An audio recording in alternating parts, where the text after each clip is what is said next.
ख़ास तौर से पिछले एक हफ्ते में हमारे जो पॉजिटिव केसेस हैं वो काफ़ी कम आए हैं, जो कि डायरेक्ट रिज़ल्ट है of the impact of lockdown.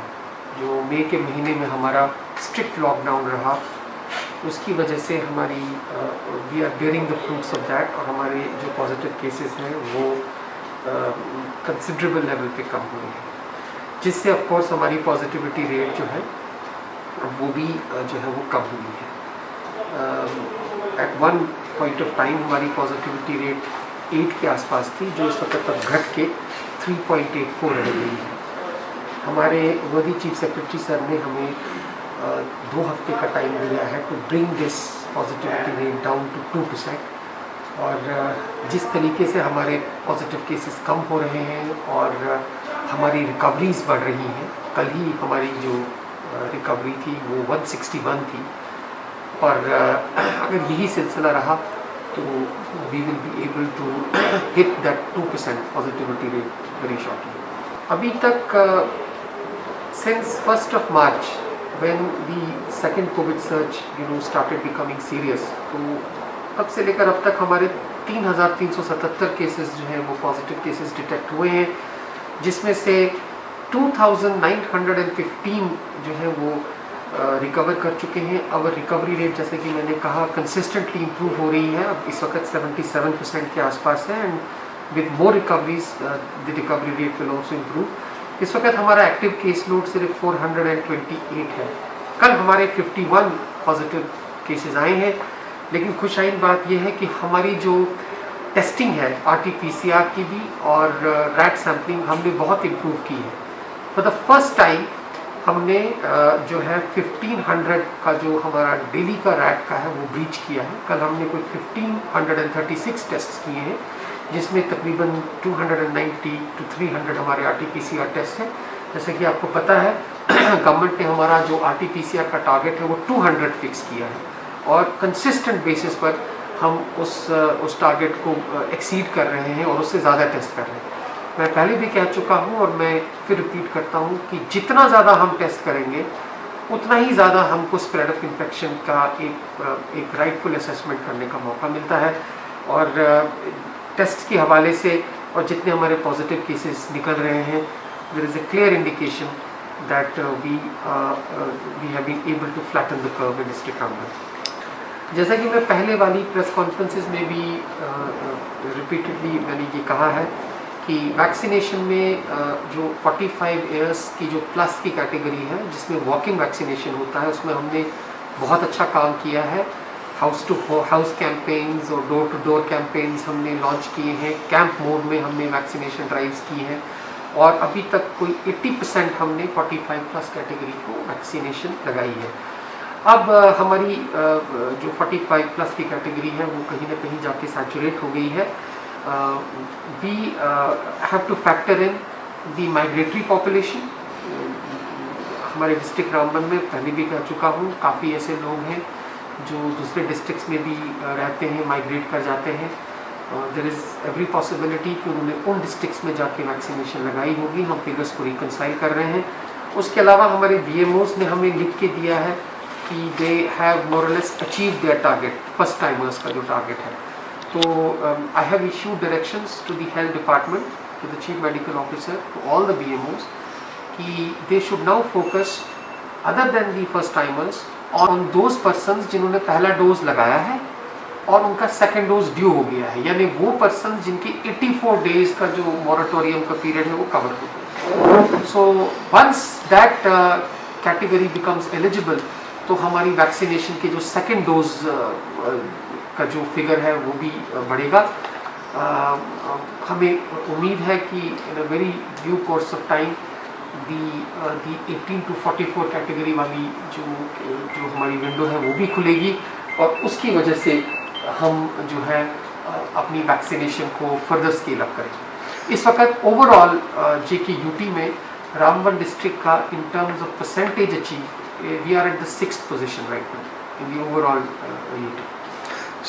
जैसा कि आपको पता है कि गवर्नमेंट ने जब रिलीफ मेजर्स अनाउंस किए थे to the vulnerable sections of the society, उसमें एक कैटेगरी हमारे कंस्ट्रक्शन वर्कर्स भी थे, लेबर कम्युनिटी थी।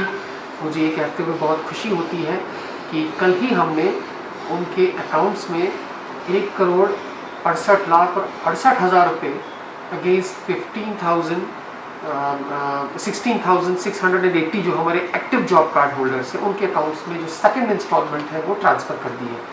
अभी तक जो 2 महीने का रिलीफ जो गवर्नमेंट ने अनाउंस किया था वो हमने उनके अकाउंट में डीबीटी कर दिया है। ये कोई तकरीबन 3.25 करोड़ रुपए का अमाउंट है एट द रेट ऑफ 1,000 पर कंस्ट्रक्शन वर्कर। हमें उम्मीद है कि this money will provide some sort of relief to the families जिनका livelihood जो है वो impact हुआ है because of COVID, especially the restrictions in the month of May। प्रधानमंत्री गरीब कल्याण योजना का जहाँ तक ताल्लुक है तो पिछले महीने हमने 8,239.36 क्विंटल्स का जो फ्री राशन है वो फैमिलीज़ में डिस्ट्रीब्यूट किया है, BPL फैमिलीज़ में। और उसके अलावा अभी तक जून के पहले 1/3 हिस्से में हमने 1,820.97 क्विंटल्स जो है वो डिस्ट्रीब्यूट किया है। और इस फ्री राशन डिस्ट्रीब्यूशन की वजह से कोविड के मुश्किल वक्त में this has come as a blessing in disguise to these deserving families. ये वाला इशू हमने अपने असिस्टेंट डायरेक्टर फूड के साथ डिस्कस किया है।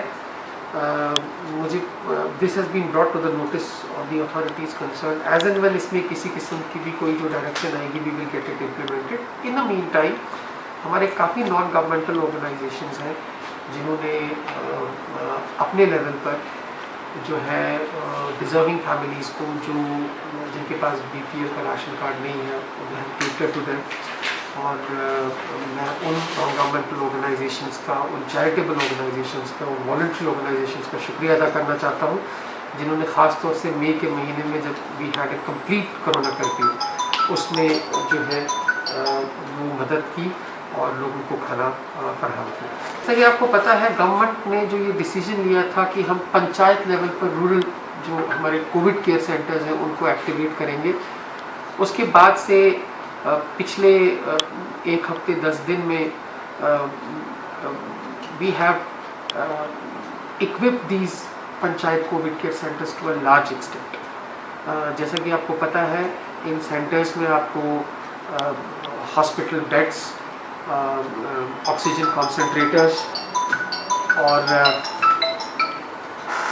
कॉन्सेंट्रेटर्स और ग्लूकोमीटर्स, नॉन कॉन्टैक्ट थर्मोमीटर्स, मैट्रेसेस वगैरह प्रोवाइड करने हैं, रैट की टेस्टिंग प्रोवाइड करनी है। उसमें हमारे डिस्ट्रिक्ट रामबन में 143 पंचायत कोविड केयर सेंटर्स हैं जो मोरलेस हमने जो है मुख्तलिफ गवर्नमेंट इंफ्रास्ट्रक्चर में इस्टेब्लिश किए हैं। और इन सेंटर्स में जो भी फैसिलिटीज़ हैं in terms of covid management kits हैं या पेशेंट की ट्रॉलीज़ हैं या आपकी व्हील चेयर्स हैं वो हमने मोरलेस जो है हर कोविड केयर सेंटर में मुहैया किए हैं। उसके अलावा हमारे पास जो बैकअप में 35 ऑक्सीजन कॉन्सेंट्रेटर्स थे और उसके अलावा हमारे पास JNK मेडिकल सप्लाईज से 20 और कॉन्सेंट्रेटर्स आए हैं। उनको मिला के अभी हमारे पास 55 ऐसे पंचायत कोविड केयर सेंटर्स हैं जहाँ पर ऑक्सीजन कॉन्सेंट्रेटर मुहैया किए गए हैं। हमने इन कोविड केयर सेंटर्स में रैट टेस्टिंग की फैसिलिटी भी क्रिएट की है। और मैं इलेक्ट्रॉनिक मीडिया और सोशल मीडिया प्लेटफॉर्म्स के थ्रू लोगों को अपील करना चाहता हूँ कि वो इन फैसिलिटीज़ का फ़ायदा उठाएं, they take advantage out of it. वो रैट टेस्ट कराएं, खुदा न खास्ता अगर रैट टेस्टिंग के बाद वो पॉजिटिव डिक्लेयर होते हैं तो और उनके घर पे अगर एक्स्ट्रा और यानी सेपरेट वॉशरूम की या कमरे की जो फैसिलिटी सुविधा अगर अवेलेबल नहीं है तो वो इन कोविड केयर सेंटर्स में जो है अपने आप को आइसोलेट कर सकते हैं till they recover from the infection. ये जो पंचायत कोविड केयर सेंटर्स हैं हमारी कोशिश है कि इनकी ऑक्यूपेंसी बढ़ाई जाए। दीज कोविड केयर सेंटर्स जो हैं हमने सिर्फ डिमोज के लिए क्रिएट नहीं किए हैं। We want that people should voluntarily come and use these facilities if they test COVID positive. They will be provided all care, medical supervision में रखा जाएगा रैट टेस्टिंग के बाद। In case they they suffer any breathlessness, the facility of oxygen concentrator is there. उसके अलावा Covid management kits उनको दी जाएंगी, उनकी सुपरविजन की जाएगी ताकि वो फुली रिकवर करें। तो मैं एक मरतबा फिर लोगों से गुजारिश करता हूँ कि अगर उनके पास घर में फैसिलिटीज़ अवेलेबल नहीं है, अपनी घर की फैमिलीज़ को रिस्क में ना डालें और first come first serve basis पर इन फैसिलिटीज़ को अवेल करें। सर जैसे मैं पहले भी कह चुका हूँ, हमारे टोटल 702 ऑक्सीजन सिलेंडर्स हैं, बी टाइप और डी टाइप, और our oxygen cylinders are adequately stocked, oxygen की कोई कमी नहीं है। लकीली हमारे बहुत सारे जम्मू के टेरिशरी केयर हॉस्पिटल्स में, लेवल 2 हॉस्पिटल्स में ऑक्सीजन जो जनरेशन प्लांट्स हैं वो ऑलरेडी फंक्शनल हैं। जो मई के महीने में और towards the end of April जो ऑक्सीजन की थोड़ी बहुत शॉर्टेज हुई थी वो अब ख़त्म हो चुकी है और हमारी सप्लाईज रेगुलर बेसिस पर आ रही है। तो ऑक्सीजन रिलेटेड हमें कोई इश्यूज़ नहीं है, चैलेंजेस नहीं है। हमें उम्मीद है कि in the next couple of weeks, may be another 10 days, हमारा अपना ऑक्सीजन जनरेशन प्लांट जो रामबन हॉस्पिटल के लिए आ चुका है वो इंस्टॉल हो जाएगा और 1500 लीटर्स पर मिनट की ऑक्सीजन फैसिलिटी हमें अवेलेबल होगी और हमें ऑक्सीजन की किसी किस्म की कोई कमी नहीं होगी। उसके अलावा हमारे 2 हॉस्पिटल्स की कंस्ट्रक्शन शुरू हो चुकी है जो जेएम की era under JTFRP Jhelum Tawi flood recovery project में जो फंडिंग आ रही है उसके तहत एंड टू एंड बेसिस पे इरा बना रही है। एक हमारा जो CHC बानीहाल में है और दूसरा जो हमारा इमरजेंसी हॉस्पिटल बटोद के लिए सैंक्शन हुआ है उसकी भी काम शुरू हो गया है। So in the long run district Ramban will not face any shortage in terms of oxygen related supplies. 7th of June को government has issued an order for constitution of district level task force in each district for providing care and protection to children affected and infected by COVID-19.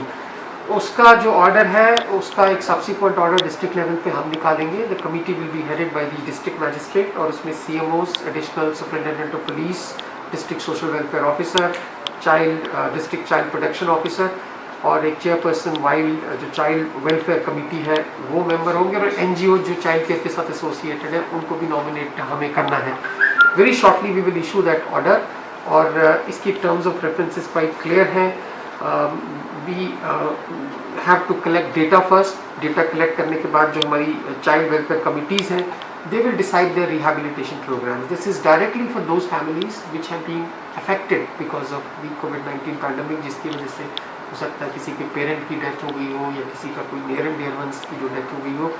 So we are at it और इस district level task force committee को हम बहुत जल्दी activate करके जो deserving जो children है impacted by this covid pandemic we will take due care. जो हमारी नोमैडिक पॉपुलेशन है हमारी 2 pronged स्ट्रैटेजी इनके लिए रहती है। एक वैक्सीनेशन और दूसरा इनकी फ्रीक्वेंट टेस्टिंग। जहाँ तक वैक्सीनेशन का ताल्लुक है, there are certain categories of people in the nomadic population who are highly resistant to vaccination, but with the help of army हमने काफ़ी कुछ जगहों पे ख़ास तौर से बानीहाल में स्पेशल कैंप्स भी किए हैं और नोमैडिक पॉपुलेशन को हमने वैक्सीनेट भी किया है। एंड एज आई सेड कि हम डीप पेनिट्रेशंस करके इनके इलाकों में गए हैं, डोक्स में गए हैं और वहाँ पर भी हमने वैक्सीनेशन की है। रैट टेस्टिंग को भी हमने स्केल अप किया है और फर्दर हम जो है इस टेस्टिंग को भी जो है वो एक्सपेडाइट करेंगे। Very active to any violation of the COVID appropriate behaviour. The worthy chief secretary has also issue directions. उन्होंने अपनी पहली ही मीटिंग में डायरेक्शन दी थी कि जो कोविड इन एप्रोप्रिएट बिहेवियर है that is intolerable. We have to zero tolerance on that. So taking a cue from that, उससे पहले भी डिस्ट्रिक्ट रामबन ने प्रोएक्टिवली वायलेटर्स के खिलाफ एक्शन लेके फाइन लगाया है। इवन कल के फिगर्स अगर आप देखें तो कोई 18,600 रुपये का फाइन हमने लगाया है। क्यूमुलेटिवली हमने तकरीबन 11.5 लाख रुपए का फाइन जो है वो डिस्ट्रिक्ट में लगाया है और एग्जेम्पलरी फाइन की जो ये जो हमारी एक्टिविटी है, हमारी जो ड्राइव है, ये कंटिन्यू रहेगी and we will not spare anybody जो मास्क के बगैर हो। When you talk of COVID appropriate behavior, it means कि you have to wear a mask, you have to wash your hands, you have to maintain physical distance, you don't have to shake hands, you don't have to hug each other. there are certain people who still are not taking this seriously और उनके खिलाफ we are going to crack down big.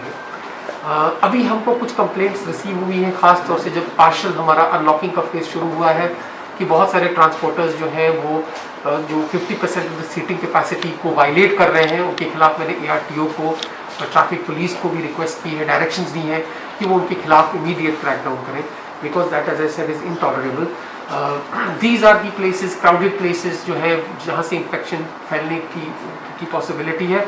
तो उन actions को हम continue करेंगे. उसके अलावा even when we are unlocking, our night curfew is in place, weekend curfew is also in place जो 8 बजे से लेकर फ्राइडे को मंडे 7 बजे तक रहता है. तो वी आर श्योर कि these phases of curfews and locking down will help further to break the transmission of the coronavirus chain.